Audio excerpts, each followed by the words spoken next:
नमस्कार, मी प्राध्यापक मनीषा राऊत.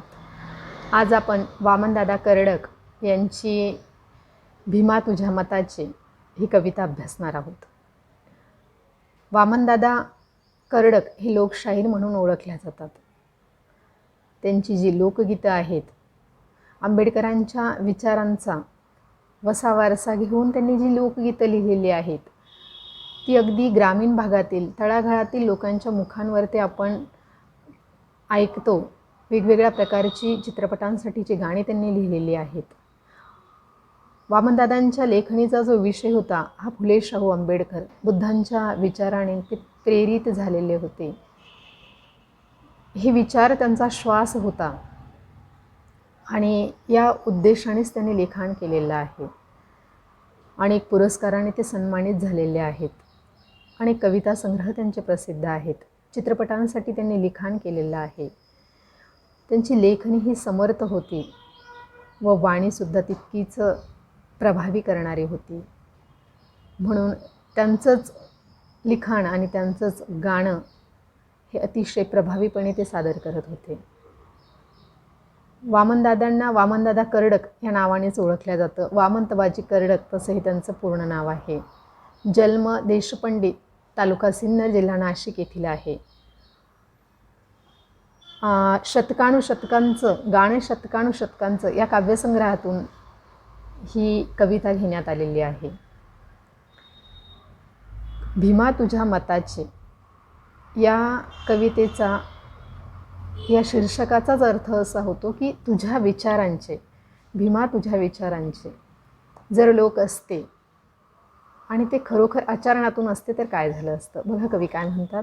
भीमा तुझ्या मताचे जर 5 लोक असते, भीमा तुझ्या मताचे जर 5 लोक असते, तलवारीचे तयांच्या नारेच टोक असते. तुझ्या मतांची, तुझ्या विचारांची, तू जे सांगितलेलं आहे ते तंतोतंत पालणारी जर 5 जरी लोक मला मिळाली ना, तरी त्यांच्या विचारांचं जे टोक आहे हे न्यारच असेल. म्हणजे तलवारीचं टोक जर धारधार असेल तर ती तलवार सहजपणे शत्रूचा विनाश करून घडवून आणू शकते. त्याचप्रमाणे जर अशी 5 जरी लोक मला भेटली तर ही या अज्ञानावरती सहजपणे ज्ञानाचा सूर्यप्रकाश उगवू शकतील. त्यांचा ताल वेगळा असेल, त्यांचा नूर हा वेगळा असेल असं कवी म्हणतात. वाणीत भीम आहे करणीत भीम असता, वाणीत भीम आहे करणीत भीम असता, वर्तन तुझ्या पिलांचे सारेच चोख असते. वाणीत भीम आहे, एकमेकांना आपण भेटल्यानंतर केव्हाही जय भीम म्हणतोय, जय भीमाचा उद्घोष केला जातो. वाणीत भीम आहे, बोलताना आम्ही भीमाची लेकरं असा सहजपणे उद्गार करतो. बाबासाहेब आमचे आहेत असं आम्ही सहजपणे म्हणतो. परंतु आपल्या फक्त वाणीत भीम आहे, आपल्या करणीत भीम नाही. आपण या महापुरुषांना डोक्यावर घेऊन नाचतो, आपण त्यांना डोक्यात घेणं गरजेचं आहे. कारण भीम हा वाणीत असून चालणार नाही, फक्त बोलून चालणार नाही, तो करणीत आचरणात आणणं गरजेचं आहे. वर्तन तुझ्या पिलांचे सारेच चोख असते.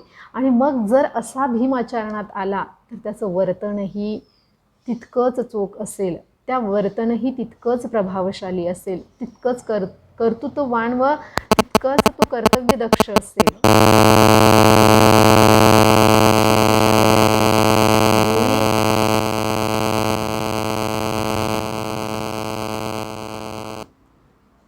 गोळी खुशाल घाला फाशी खुशाल द्या रे, खोटे इथे खऱ्यांचे दुसरेच टोक असते. गोळी खुशाल घाला फाशी खुशाल द्या रे, खोटे इथे खऱ्यांचे दुसरेच टोक असते. खरं आणि खोटं, सत्य आणि असत्य, न्याय आणि अन्याय, प्रत्येक नाण्याच्या 2 बाजू आहेत. आणि ह्या 2 बाजू अशा प्रकारे सादर केल्या जातात की कधीकधी अन्याय करणारा हा न्यायाच्या कक्षेमध्ये उभा असतो आणि जो न्यायपूर्ण भूमिकेत असतो त्याला शिक्षा दिली जाते. खऱ्याचं खोटं होतं आणि खोट्याचं खरं होतं. मग असं होत असताना गोळी खुशाल घाला फाशी खुशाल द्या रे, परंतु कुणाला करा आणि का करा, तर जो वर्तनाने खोटा आहे त्यालाच फाशी होणं गरजेचं आहे. ज्याचं वर्तनच दुर्वर्तन आहे, ज्याचं आचरण हे चुकीचं आहे, अशाला फाशी देणं गरजेचं आहे. मात्र आजूबाजूच्या समाजाची जर परिस्थिती आपण बघायला गेलो तर सगळं काही भयावह चित्र दिसत आहे, की जो खोटा आहे तोच आपलं बोलणं ठासून सांगत आहे, तोच त्याची बाजू खरी म्हणून मांडत आहे आणि त्याचा सगळीकडे उदो होताना दिसत आहे. न्यायदेवतेच्या डोळ्यावरती पट्टी दाखवली जाते. अक्षरशः जो सर्वसामान्य माणूस आहे तो न्यायदेवतेला आंधळी असं म्हणतो आणि आंधळ्याच्या बाजूनेच न्याय होतो. अशा प्रकारची एक टीकात्मक सूर समाजातून आपल्याला दिसतो. अशा प्रकारची परिस्थिती आज आपल्याला दिसून येत आहे. तत्वाची जाण असती बिंडोक लोक नसते, सारे चलन तयांचे ते रोखठोक असते. तत्व, मूल्य ही जर खरोखर आचरणात आणता आली असती, ती जर मान्य करता आली असती, गौतम बुद्धांनी सांगितलेली जी पंचशिला आहे ही जर आपण अनुकरणात आणली तर जगणं किती सुसह्य होईल, किती आनंददायी होईल. भीमाचं वर्तन आपण वर्तनात आणलं, भीमासारखा वागण्याचा प्रयत्न केला.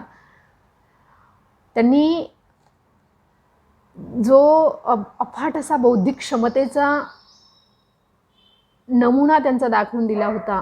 आपण मात्र आपलं आचरण एखाद्या बिंडोक व्यक्तीसारखं करत आहोत असं या ठिकाणी कवी म्हणतात.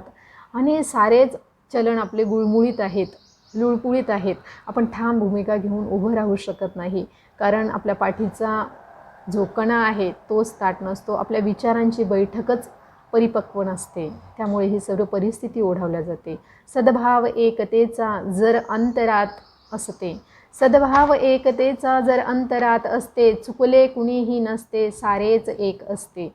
सद्भाव, सद्विचार हा जर आपल्या अंतर्मनामध्ये असेल, जो कुणी चुकत असेल त्याला मार्ग दाखवण्याचा जर आपली तयारी असेल किंवा त्याला चांगल्या मार्गावर ते नेण्यासाठी आपण जर प्रयत्नरत असतो तर कुणीही चुकणार नाही. आणि एक जिव्हाळ्याचं, एक मानवतेचं, एक प्रेमाचं, एक वैश्विक असं नातं आपण सर्वांमध्ये निर्माण करू शकतो. आणि हीच सद्भावना, हीच विवेक बुद्धीने आपल्या सर्वांनी कार्य करणं गरजेचं आहे. परंतु तसं दिसून येत नाही. एकाने एक म्हटलं तर दुसरा लगेच दुसरं काहीतरी म्हणतोय आणि मग कसली चळवळ आणि कसला विचार आणि कुठली क्रांती.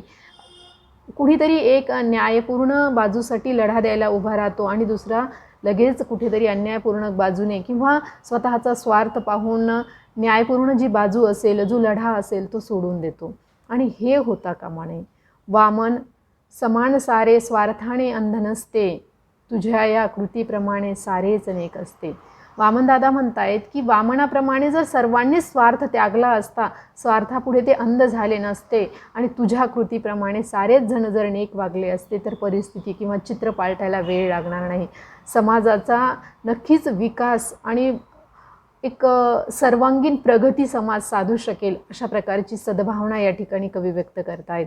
पण त्यासाठी भीमाचे विचार, बुद्धांची शांती आणि जो एक मानवतेचा वैश्विक संदेश आहे तो आपल्याला आपल्या अंतर्मनामध्ये बंधुभावाची भावना रुजवावी लागेल. तरच आपण एका समृद्ध आणि संपन्न अशा राष्ट्राला निर्माण करत आहोत असं आपण म्हणू शकतो. अशा प्रकारे एकंदरीत आपलं चलन, आपलं वर्तन आणि आपली वाणी यामध्ये एकत्व आणण्यासाठी कवी आपल्याला सांगू पाहत आहेत. अशा प्रकारे या कवितेचा आपल्याला संदर्भ स्पष्ट करता येईल.